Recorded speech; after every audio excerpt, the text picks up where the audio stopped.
गृह मंत्री जी और मुख्यमंत्री जी, आपको इस मंच से मैं ऐलान कर रहा हूं, जितनी भी गोलियां आपके पास हो, जितनी भी फोर्स आपके पास हो, 28 तारीख को भेज देना। ये किसान पीछे नहीं हटेगा, आपकी गोलियों का सामना करेगा। आपने क्या समझ रखा है? हाई कोर्ट ने हमारे पक्ष में फैसला किया है। आप कैचमेंट एरिया वालों को पानी दो, आप नदी वालों को पानी दो, आपके जू नहीं रेंग रही है। ये किसानों को आप हल्के में ले रहे हो। ये किसान डरने वाले नहीं है, ये पीछे हटने वाले भी नहीं है। इस राजस्थान सरकार का गृह मंत्री यहां पर कौड़िया में आया, हमारे हजारों किसान उस दिन यहां पर धरने पे बैठे हुए थे, लेकिन उस दिन उनके दर्शन नहीं हुए, बगल में होकर के निकल गए। तो गृह मंत्री जी खुद देवलेन जाकर के उन्होंने ज्ञापन लिया। ऐसी सरकार से, ऐसे गृह मंत्री जी से हम क्या उम्मीद करें? पूर्व मंत्री हमारे महिला शक्ति की प्रतीक गोलमा देवी जी और उपस्थित सभी सम्मानीय पंच पटेलों, माता बहनों, प्यारे बच्चों, जैसा अभी मेरे पूर्व वक्ताओं ने कहा,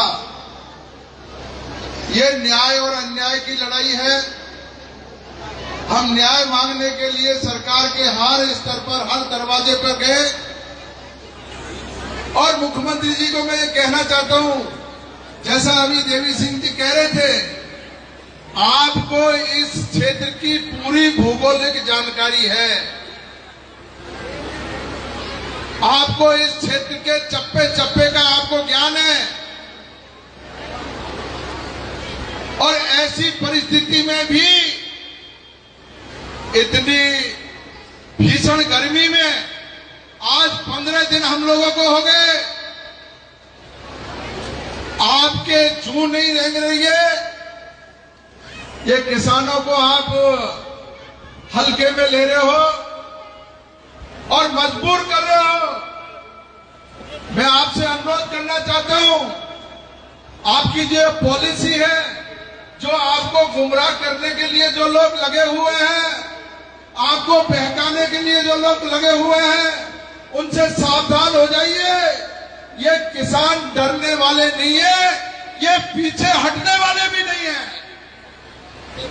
हमने तय कर लिया, हमने कदम आगे बढ़ा दिया।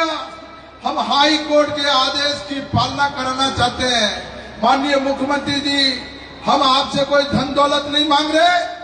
हाई कोर्ट ने हमारे पक्ष में फैसला किया है।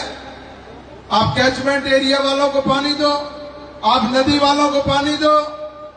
मैंने कल देखा, पहली बार 360 गांव का मामला हमारे सामने आया। हम ये कहते हैं 360 गांव नहीं, आप 500 गांव को पानी दो, हमें क्या ऐतराज हो सकता है। लेकिन दुख है मुझे इस बात का कि इस राजस्थान सरकार का गृह मंत्री यहां पर कौड़िया में आया, 1 किलोमीटर है यहां से, हमारे हजारों किसान उस दिन यहां पर धरने पे बैठे हुए थे। हमें उम्मीद थी कि गृह मंत्री होने के नाते हमारी बात सुनेंगे, हमारे पास आएंगे, लेकिन उस दिन उनके दर्शन नहीं हुए, बगल में होकर के निकल गए। और कल देवलेन में जो मीटिंग हुई, उनके इशारे पे किसानों को इकट्ठा किया गया और कलेक्टर ज्ञापन लेने के लिए नहीं गया।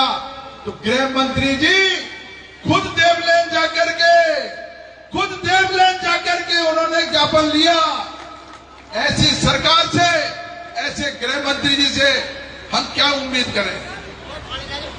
आप हमें डराना चाहते हो, हमारे लोगों के ऊपर मुकदमे दर्ज करके हमको पीछे हटाना चाहते हो। आप कभी गोली की बात करते हो, कभी आप फायरिंग करने की बात करते हो, कभी हम लोगों को तरह तरह के उनमें कानूनों में फंसाने की बात करते हो। गृह मंत्री जी और मुख्यमंत्री जी, आपको इस मंच से मैं ऐलान कर रहा हूं, जितनी भी गोलियां आपके पास हो, जितनी भी फोर्स आपके पास हो, किसान पीछे नहीं हटेगा, आपकी गोलियों का सामना करेगा। आपने क्या समझ रखा है? आप ये समझ रहे हो कि ये धूप से डर जाएंगे, आपके मुकदमों से डर जाएंगे, आपकी गोलियों से डर जाएंगे? बिल्कुल नहीं डरेंगे।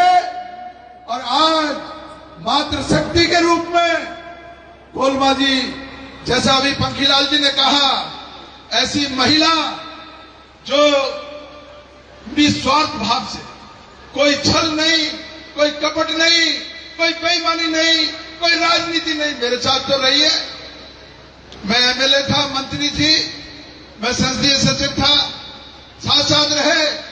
विधानसभा में भी जब गोलबाजी जाती थी, आपको पता है, ऐसी मातृशक्ति जो कम पढ़ी लिखी है, लेकिन फिर भी जब विधानसभा में खड़ी होकर के बोलती थी तो हम 200 एमएलए इनकी बात को सुनते थे साथियों। तो आपका जो आज यहां पर पदार्पण हुआ है, आप यहां आइए, हमारे किसानों का जो मनोबल आपने बढ़ाया है, हमारे किसानों का जो उत्साह आपने बढ़ाया है, हमारी मातृशक्ति का जो उत्साह आपने बढ़ाया है, आपको दिल से मैं धन्यवाद देता हूं गोलमा जी। और मैं आपसे यही आग्रह कर रहा हूं, दादी के रूप में फेमस हो, आपने अपना जीवन सफल कर लिया, आपके इतना बड़ा आपके परिवार है, ये जो पूरा परिवार आपको दादी के रूप में मानता है। अब मैं आपसे आग्रह कर रहा हूं कि अब बाबा को जल्दी से भेज दो और हमारे ये किसानों का उत्साह बढ़ा करके और हमारा रास्ता निकालो, क्योंकि हमारी सरकार में कोई सुनने वाला नहीं है। ये निष्ठुर सरकार है, ये बेईमान सरकार है। ये भजनलाल जी को तो मैं बहुत सीधा साधा मान रहा था, अरे हमको तो ऐसा मान रहा था मैं तो कि ये हमारे यहाँ नजदीक के रहने वाले हैं, ब्राह्मण समाज से है, देखने में बहुत भोले भाले हैं, लेकिन पता नहीं कौन के बेकाबे में आ गए, किसका जो है काला जादू चल गया हमको ऊपर, कोई ने काला जादू कर दिया, काला जादू। इसलिए सही बात उनको गलत लग रही है, गलत बात उनको सही लग रही है। हमारी बात को सुनिए मुख्यमंत्री जी, हम आपसे कोई धन दौलत नहीं मांग रहे। जो भी क्षेत्र में कमांड एरिया हो, चाहे कैचमेंट एरिया हो, चाहे नदी वाले हो, सब किसान भाई है, हमारे भाई हैं। हमने कभी उनका विरोध नहीं किया। और सरकारों के लिए पानी क्या मायने रखता है? अभी आप ईसरदा से जो आप बंद बरेठा को कैनाल ले जा रहे हो, ये गंभीर नदी में 12 महीने पानी रहेगा। हम लोगों को क्यों लड़ाना चाहते हो आप? या हमारे किसान भाइयों को क्यों लड़ाना चाहते हो? आप लड़ाओ मत और ईमानदारी के साथ में आपका प्रतिनिधि मंडल भेजो। हम हमारी बात कहेंगे और वो लोग उनकी बात कहेंगे। न्याय करना आपके हाथ में है। आप जो भी समाधान निकालेंगे हम उसको किसानों के बीच में रखेंगे। जो जायज बात है उसको मानेंगे। आज भी हमारी कमेटी जो है संभागीय आयुक्त के वहां गई है, हमारा पक्ष रख रहे हैं किसानों का, वो भी पक्ष रख रहे हैं। ये आपसी बातचीत से इसका हल निकलना चाहिए।